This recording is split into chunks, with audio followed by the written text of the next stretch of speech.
कुर्मी क्षत्रिय अन्नदाता रथ यात्रा निकला, इसका उद्देश्य क्या है? कुर्म क्षत्रिय अन्नदाता अखिल भारतीय कुर्म क्षत्रिय महासभा के तत्वाधान में कुर्म क्षत्रिय अन्नदाता रथ यात्रा भगवान बुद्ध की नगरी कपिलवस्तु से कल सुबह प्रातः 10 बजे शुरू हुई, जो वहाँ से चलते हुए हमारे रास्ते में फरेंदा, महाराजगंज होते हुए गोरखपुर आई। ये 50 जिलों में अन्नदाता रथ यात्रा चलेगी, जो हमारे प्रदेश अध्यक्ष माननीय प्रदेश अध्यक्ष बाल कुमार जी पटेल हैं, उनके नेतृत्व में कुर्म क्षत्रिय अन्नदाता रथ यात्रा निकाली जा रही है। इसका उद्देश्य ये है किसानों की समस्याएं, अखिल भारतीय कुर्म क्षत्रिय महासभा के जो पूर्व अध्यक्ष हैं डॉक्टर सोनेलाल पटेल, उनकी मौत की सीबीआई जांच कराई जाए और उनके ऊपर जो दर्ज मुकदमे थे, उनके साथियों को, उसके ऊपर सभी लोगों के ऊपर उनके दर्ज मुकदमे वापस किए जाएं। चूँकि वो तो रहे नहीं, लेकिन और जो साथी थे उनके साथ उनके मुकदमे अब भी चल रहे हैं। तो महासभा की मांग है कि मुकदमे वापस लिए जाएं और जात जनगणना कराई जाए, आरक्षण के बाद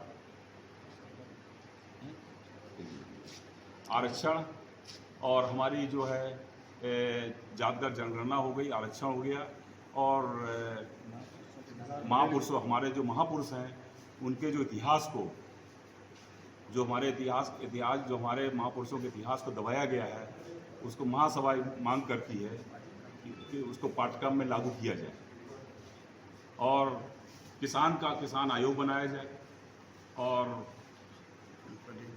पटेल जी की, सरदार पटेल, लौह पुरुष वल्लभ भाई पटेल, इनकी राष्ट्रीय स्मारक दिल्ली में बनाया जाए। चूँकि हर लोगों के जितने भी महापुरुष, सबके राष्ट्रीय स्मारक वहाँ बने हुए हैं और अखिल भारतीय कुर्म क्षत्रिय महासभा डिमांड करती है कि हमारी महापुरुष जो है सरदार वल्लभ भाई पटेल, उनका राष्ट्रीय स्मारक बनाया जाए वहाँ। और जो छत्रपति शिवाजी महाराज थे, उनकी जो है वहाँ जहाँ ये बंद किए गए थे आगरा में, उन पर डिमांड की गई है महासभा से कि उनके वहाँ भी राष्ट्रीय स्मारक बनाया जाए और राष्ट्रीय धरोहर हमारे जो महापुरुष हैं उनको हर पाठ्यक्रम में लागू किया जाए। वर्तमान सरकार जातगत जनगणना को लेकर क्यों नहीं तैयार हो रही है? भाई, हमारी महासभा की मांग पहले भी होती रही है। सरकार ने भी स्पष्ट किया है कि हम SC/ST की जातगत जनगणना कराएंगे। अभी मैंने हलफनामा पढ़ा है, पहले अभी कोर्ट में दिया है सरकार ने कि OBC की जात जनगणना कराना संभव नहीं है। लेकिन जब यहाँ हर इंसान की जात जनगणना जानवरों की हो सकती है, तो OBC की क्यों नहीं हो सकती है? सुप्रीम कोर्ट ने सुप्रीम कोर्ट ने भी कहा है कि आप लोग बताइए OBC की जनसंख्या कितनी है। सन 1931 की जो जनसंख्या थी उसके हिसाब से 52% सरकार ने माना है, उसी को मानते हुए आज 27% आरक्षण लागू किया गया है। ये हमारी महासभा की डिमांड है और 1931 अभी के 90 साल हो चुके हैं। 90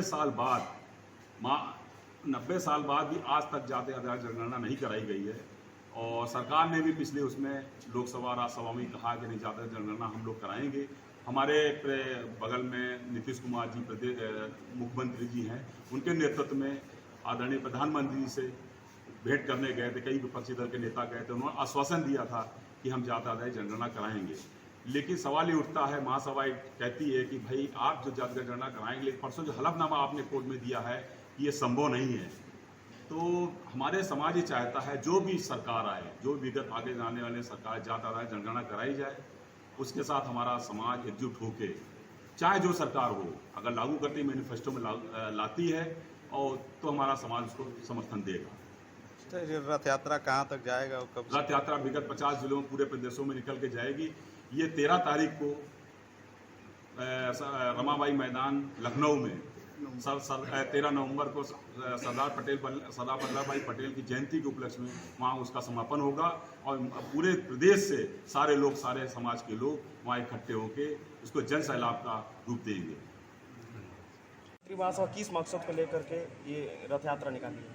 कुर्मी क्षत्रिय महासभा अपने हकूक, मान सम्मान के लिए ये रथ यात्रा निकाली है।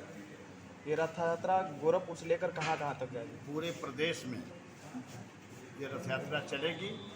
हम अपने नौजवानों को जगाएंगे, जिनको आगे मैदान संभालना है, लोगों को चेताएंगे कि 1994 के बाद 26 साल बादों ये महाकुंभ करने का प्रयास किया जा रहा है। वो भी रमाबाई मैदान अम्बेडकर पार्क में, जहाँ आज तक किसी जाति ने इतना बड़ा जनसैलाब नहीं खड़ा किया है जितना हमारा लक्ष्य है इस समाज का। तो ले देखें उर्मी लोगों को इकट्ठा करने का एक मंच है। पूरे प्रदेश से जितनी भी शाखाओं में लोग बटे हुए हैं सबको हम सजोएंगे। जो भी लोग हैं सबसे हम निवेदन करेंगे, चाहे जिस दल में हैं, लेकिन जाति की व्यवस्था है अगर इस देश में, तो जातिगत मंच पर चाहे जिस दल में रहें, चाहे जहाँ जिस व्यापार में हैं, नौकरी में हैं, सबका आह्वान कर रहे हैं हम लोग कि एक साथ जुटिए और अपने मान सम्मान प्रतिष्ठा हक हकूक़ के लिए तैयार होइए। जातिगत जनगणना के लिए आप सरकार से क्या अपील करें? जातिगत जनगणना के लिए हम लोग सरकार पर दबाव डाल रहे हैं इसी नाते, इस महारैली के और इस महाकुंभ के माध्यम से कि जातिगत जनगणना होनी चाहिए, और सरकार नहीं कराएगी तो हम अपने हर जिले के पदाधिकारियों से ये निवेदन करेंगे कि आप अपने ज़िले की, जिस तरह से बरेली में हमारे लोगों ने एक बार करीब 8-10 साल पहले सरकार ने कुछ जातिगत जनगणना कराई थी जिसमें हमारी आबादी बहुत कम दिखाई थी, उसके जवाब में बरेली के हमारे लोगों ने हर घर से कम 3 गुना उससे संख्या ज़्यादा दिखाया। मैं डाटा के साथ सरकार की जो है धोखाधड़ी वही स्पष्ट हो गई। तो हम उस तरह से अपना भी काम करेंगे कि हमारे हर जिले से बाबू मान सिंह जी हमारे जो प्रभारी बैठे हुए हैं इस मिशन के, इन्होंने रायबरेली की पूरा बुकलेट बनाई है कि हमारे लोग कहाँ कहाँ हैं पूरे रायबरेली, तो हम अपना काम भी करेंगे। अभी कुछ दिन पहले कोर्ट का भी आदेश हुआ है कि जातिगत जनगणना के बारे में कुछ बताइए, उसके बारे में क्या कहना चाहिए? जातिगत जनगणना हो जाने से तस्वीर साफ हो जाएगी कि समाज में हम क्या चाहते हैं, हमारी सरकारें क्या चाहती हैं। अगर सरकारों की मंशा साफ होती तो आज इस देश में किसी की कोई समस्या नहीं थी, कहीं कोई आवाज़ नहीं उठनी चाहिए। पूर्ण बहुमत की सरकार यहाँ से लेकर केंद्र तक है, अगर वो अपने हृदय को विराट करें तो कहीं कोई समस्या नहीं, न किसानों की समस्या है, न नौजवानों की समस्या है, न शिक्षा की कोई समस्या है, न रोजगार की कोई समस्या है, न कानून व्यवस्था की समस्या है। चूँकि पूर्ण बहुमत की सरकार यहाँ से लेकर दिल्ली तक है, तो कहाँ कौन सी समस्या है। लेकिन पक्षपात होता है तो आवाज़ बुलंद होती है। आरक्षण किस आधार पर होना चाहिए? आरक्षण जाति के आधार पर होना चाहिए। जाति व्यवस्था है, जाति की व्यवस्था खत्म कर दीजिए तो हमें आरक्षण की कोई ज़रूरत नहीं है।